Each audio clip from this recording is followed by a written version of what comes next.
para falar sobre contribuição sindical, porque o ministro do Trabalho e Emprego, Luiz Marinho, disse em entrevista à CNN que o trabalhador não deve ter direito individual de rejeitar a contribuição sindical obrigatória.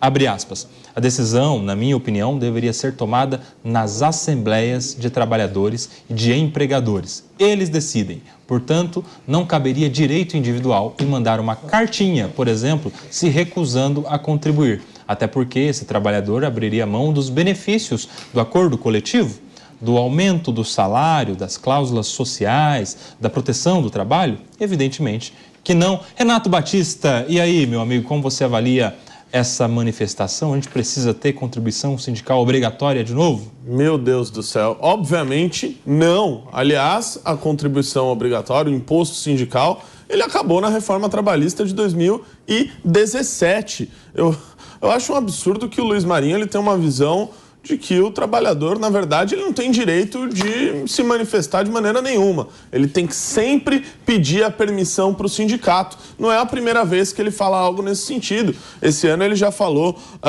sobre a questão do trabalho no domingo, que só poderia ser deliberado após a aprovação do sindicato correspondente, o que é um verdadeiro absurdo. As pessoas elas podem decidir quando elas querem ou não trabalhar.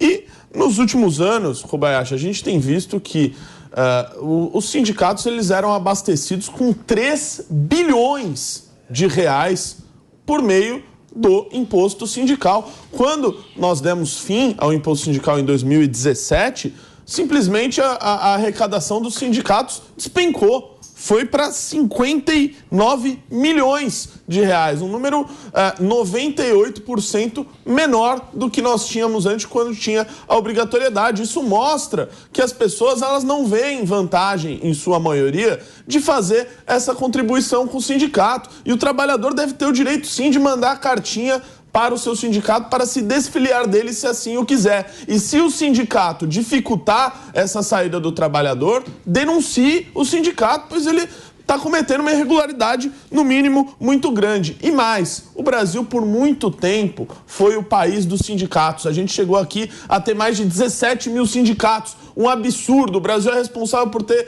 quase 90% dos sindicatos que a gente vê por aí. Se pegar em comparação com os Estados Unidos, lá possui apenas 160 sindicatos. Sabe por quê? Porque lá eles não abasteceram os sindicatos com seu dinheiro.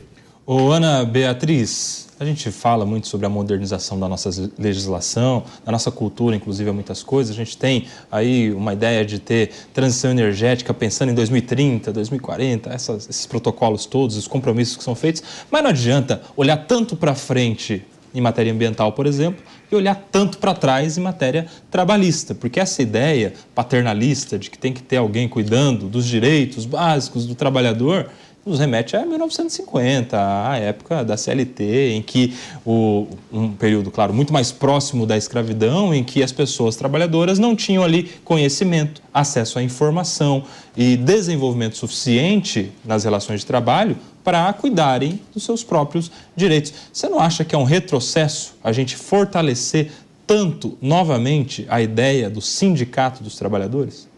Olha, eu não sei se eu acho um retrocesso fortalecer a ideia do sindicato, desde que o sindicato realmente atue em prol dos trabalhadores. O que eu rechaço é a ideia de que eles têm que ser financiados pelos próprios trabalhadores. Hoje, ao longo desse programa, a gente discutiu muito o que seria a responsabilidade do Estado e o que seria a responsabilidade das Big Techs, por exemplo.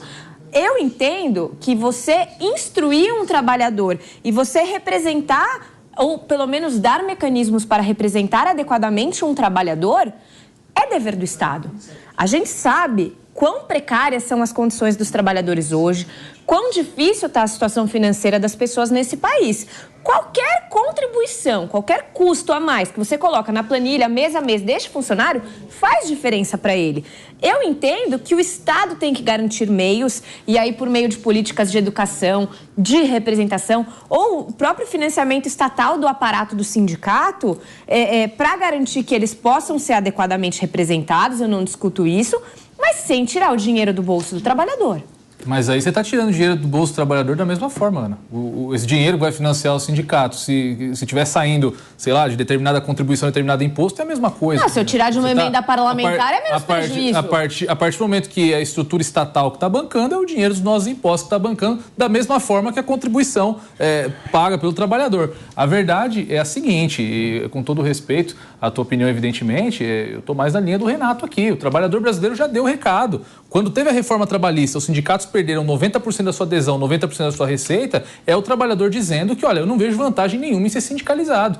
E isso é um retrato claro do que é a atividade sindical. Eu posso falar isso com muita propriedade. Como vocês sabem aqui, eu sou do ABC, eu sou do berço do sindicalismo, e eu já cansei de ver essas entidades atuando, não perseguindo o direito de trabalhador, mas perseguindo os interesses privados dos seus dirigentes, perseguindo interesses eleitorais. E o PP falou durante o programa, hoje, em dado momento aqui, que ele tinha uma tarefa inglória. Tarefa inglória é a do Marinho, de tentar reerguer essa histórica base eleitoral da esquerda. Porque é muito difícil você tentar devolver a credibilidade para uma instituição que tem só 10% de aceitação ali entre a classe trabalhadora. Mas, Diego... A verdade é a seguinte, sindicato não tá trabalhando em prol de direito do trabalhador. Sindicato, em regra geral, não, eu também, dos sindicatos brasileiros, é a persecução de finalidades particulares, próprios benefícios dos seus próprios dirigentes. Não, Alana.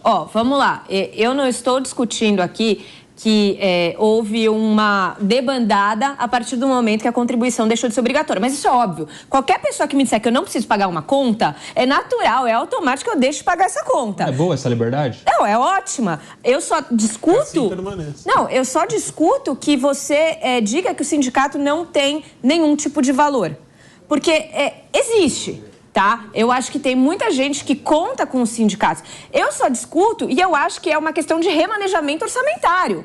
Eu não quero tirar da continha do trabalhador. Alguma coisa que já foi tirada, que está em algum lugar que não funciona, pode ir para ajudar esse sindicato a continuar ajudando os trabalhadores. É esse meu ponto. Isso aí. O Felipe Monteiro, o ministro do Trabalho, ele diz que não existe direito individual nesse caso, que deveria ser uma decisão das assembleias dos patrões e dos empregados, dos sindicatos, portanto. E aí, se a gente está, então, colocando poder na representatividade, na votação da maioria, que tal um plebiscito sobre manter ou não o sindicato? Porque daí a gente teria uma decisão de democracia direta, consulta popular. Será que o povo quer sindicato? Vamos tirar a discussão, então, do coletivo da Assembleia e colocar no coletivo da população em geral. Sufrágio universal. Vamos decidir.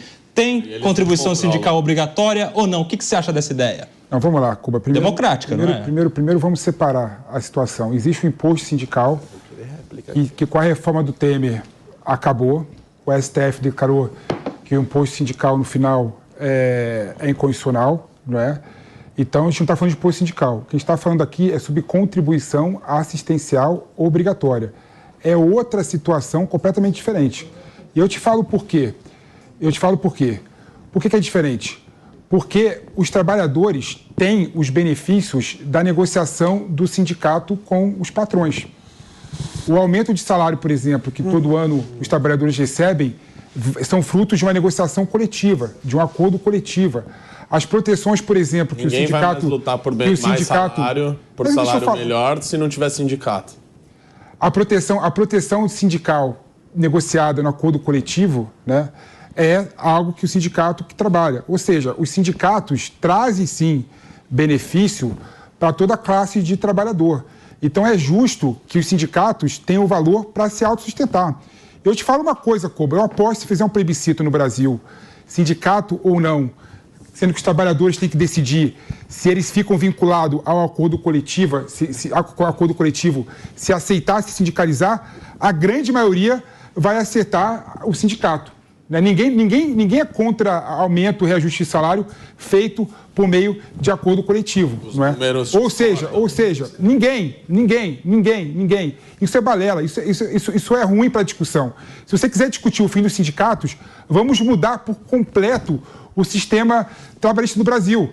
Mas o fato é que quem negocia salário, quem negocia proteção social no ordenamento jurídico brasileiro são os sindicatos. Não dá para você virar as costas para isso. Considerando isso, a gente tem que ficar, sim, a favor dos sindicatos. O Renato Batista tem 1 minuto. Olha, Pepe, parece que você não vê de que nos últimos 5 anos a arrecadação dos sindicatos despencou, porque o trabalhador passou a comemorar que não é mais obrigado a dedicar um dia do seu trabalho para pagar sindicato, que no final das contas não utiliza esse valor só para lutar por melhores salários. Basta você ver aí como vários sindicatos gastaram dinheiro do trabalhador, fazendo festa, churrasco, com benefícios para os líderes sindicais. Isso é um absurdo. E hoje o trabalhador, ele felizmente comemora isso. E mesmo que se não tivesse sindicato, você acha que não existiria uma organização de trabalhadores que lutaria por salários melhores? Sindicato. Isso não tem nada a ver.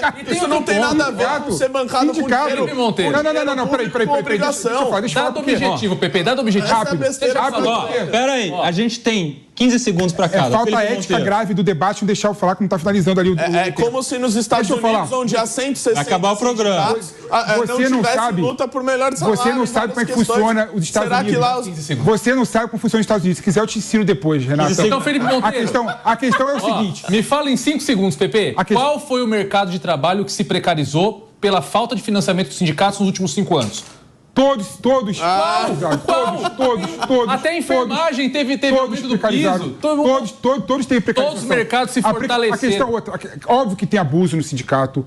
Óbvio que tem dinheiro mal gasto no sindicato. A questão não é essa. Por isso que ninguém deve ser obrigado a pagar. A questão é que os trabalhadores recebem o benefício da negociação coletiva entre o sindicato e os trabalhadores. Mas eles têm a liberdade de associação garantida na Constituição Federal também. Se eles recebem o benefício, ele tem que ter o ônus também. Não imposto sindical obrigatório. Eles podem pedir para tirar a contribuição assistencial sindical. Não dá tempo de mais nada.